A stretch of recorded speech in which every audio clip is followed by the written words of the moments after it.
welcome back to my YouTube channel. My name is Obioma, and we talk about all things Jesus. Today, I want to get right into it. We're going to discuss monitoring spirits. Yep, that's right. I want to talk about it. I want to discuss these little spirits. What are they? How do you recognize one? What's the point of a monitoring spirit? Why do they exist?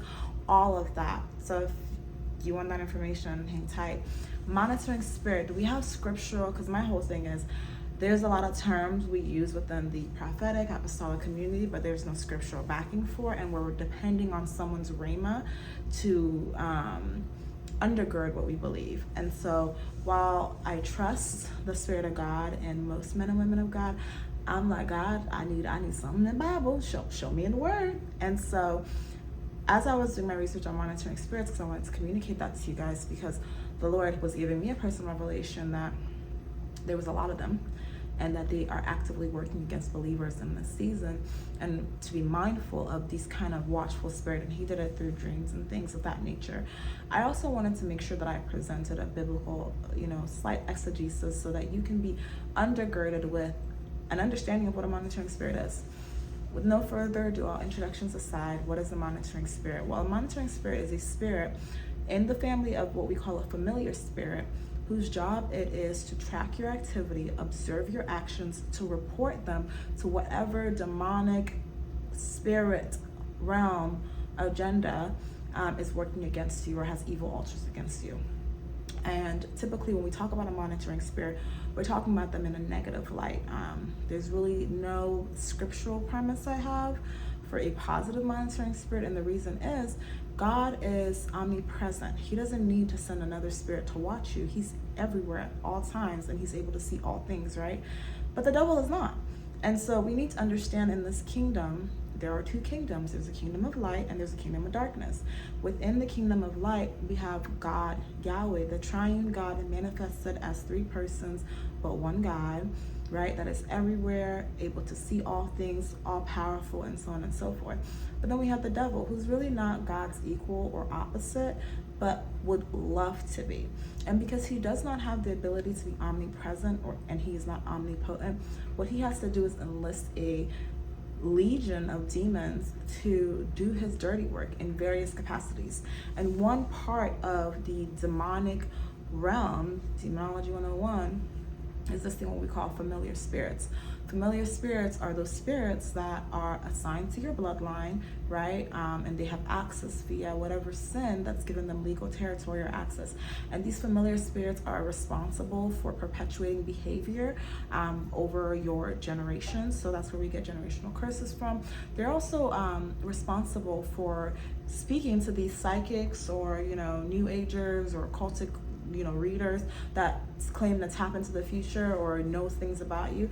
They literally are standing there saying, so if you are a child of God, your best bet is to get rid of whatever demonic assignment or familiar spirit has lingered in your bloodline, so that it cannot have access to any part of information pertaining to you. So the overarching demonic category is familiar spirits, but underneath familiar spirits are what we call monitoring spirits.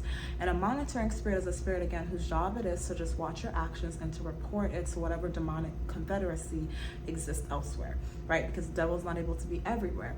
And so what the enemy does with this information is a multitude of things. He uses it to have legal grounds of accusation in the courts of heaven against you.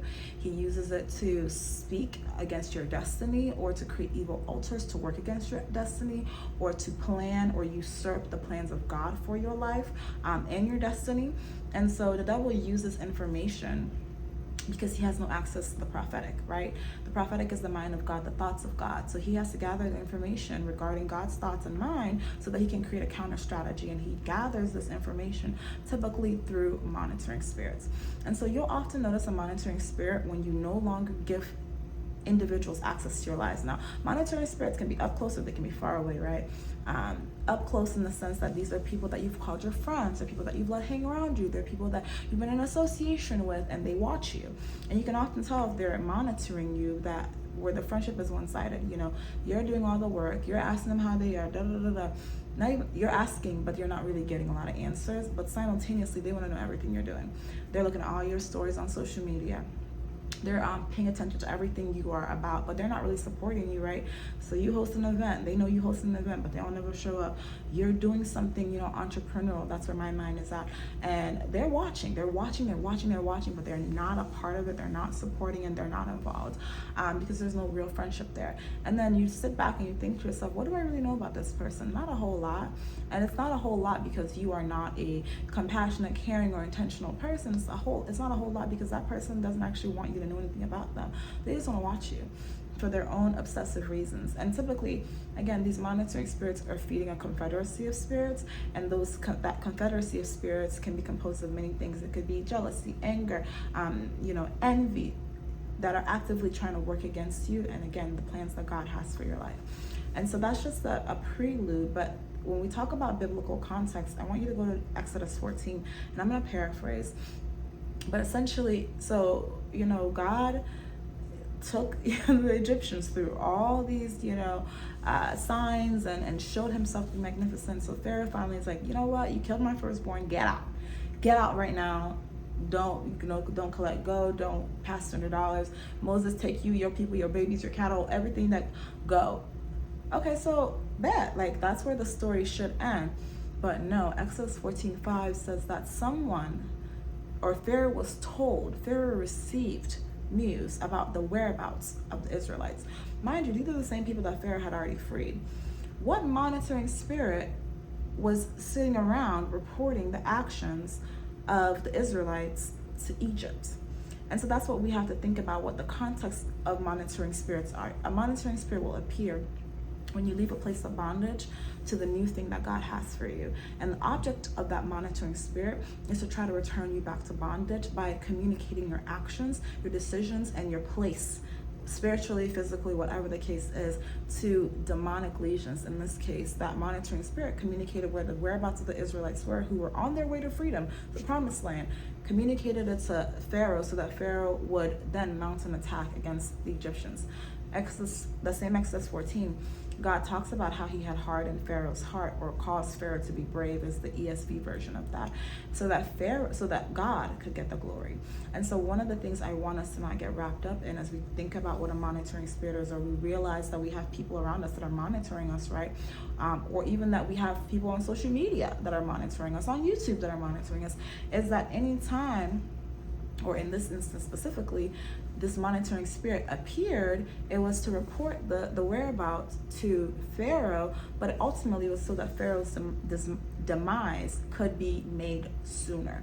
God wanted to completely destroy the Egyptians, one, as a punishment for enslaving the Israelites for 400 years, and two, because they were just gross idolaters. They worshipped other gods freely, openly, unabashedly. They believed that Pharaoh himself was a god.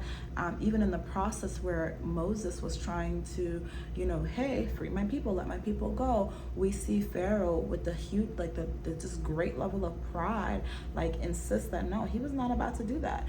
And so there's, sometimes in believers, we think that the enemy's deeds are unseen by God because God is slow to anger. And because the enemy works through people, that's why God is slow to anger. God truly does love everyone, including Satan, because God is not capable of hate. He just is not. But simultaneously, he's a righteous God. He's not capable of injustice. And so one of the things that God will often allow when, these monitoring spirits present themselves is he uses an opportunity to judge those who have partnered with that spirit to try to usurp your destiny. And so when we read the rest of Exodus 14, what ends up happening is that as the children of Israel are sitting at the place that God told them to go to, Pharaoh's army appears. Of course, the spirit of fear is there. I told you we should have stayed in Egypt. Moses is like, stand still. You're going to see the salvation of the Lord today. The Lord, as the cloud by day, gets between the children of Israel and the Egyptian army.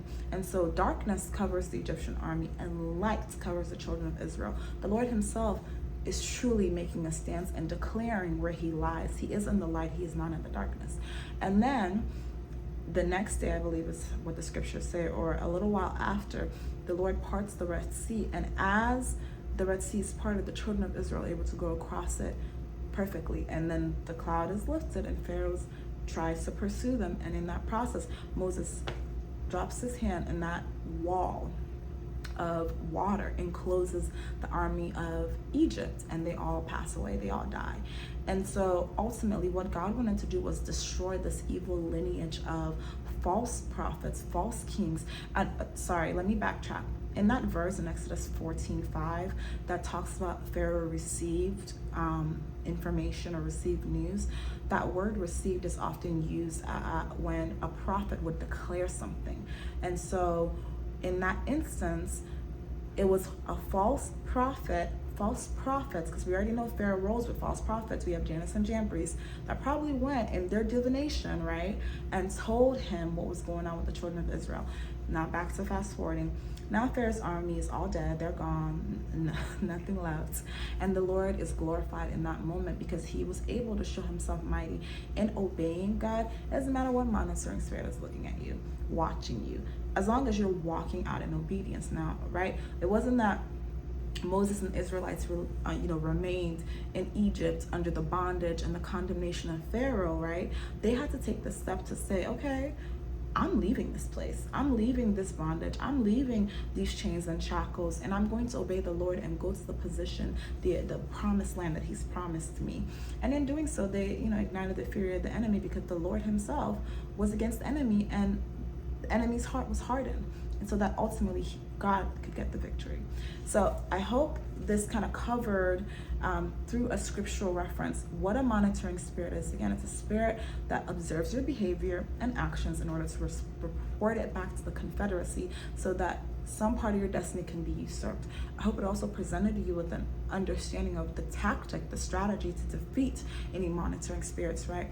In this case, you gotta let God fight your battles. This is not one of those things where you directly approach Pharaoh. This is not one of those things where you sit up here and walk in disobedience or are led counter to how God tells you to move. This is one of those things, if the Lord says, I'm gonna save you, okay, God, raise your hand, let the east wind blow the waters to either side, okay, God. And I believe a lot of you are gonna get an east wind. An east wind is often the wind where blessings, favor, mercy, and grace flow from. And so the Lord sent an east wind to separate the seas. Read it, Exodus 14. East wind.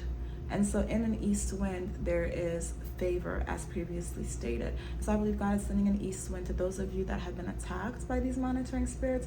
Yes, of course, the fear is there. It's easy to want to live in fear, feel some type of way, or whatever the case is. But ultimately, God is going to be glorified. I don't care who's watching you. You're going to enter in the fullness of the God-appointed destiny for your life as long as you're in obedience. That's the key word, obedience. Moses was not in Egypt saying, God save us. Moses was not in a different location than the one specifically told to him to be at, saying, God save us. Moses was where he was told to be, when he was told to be there. And then when he raised up his voice along with the children of Israel, the Lord of his salvation came through and showed himself mighty. I pray this blessed you. I love you guys. Tune in next time and share this video with a friend. I think it's super informative. I'll catch you guys next time. Bye.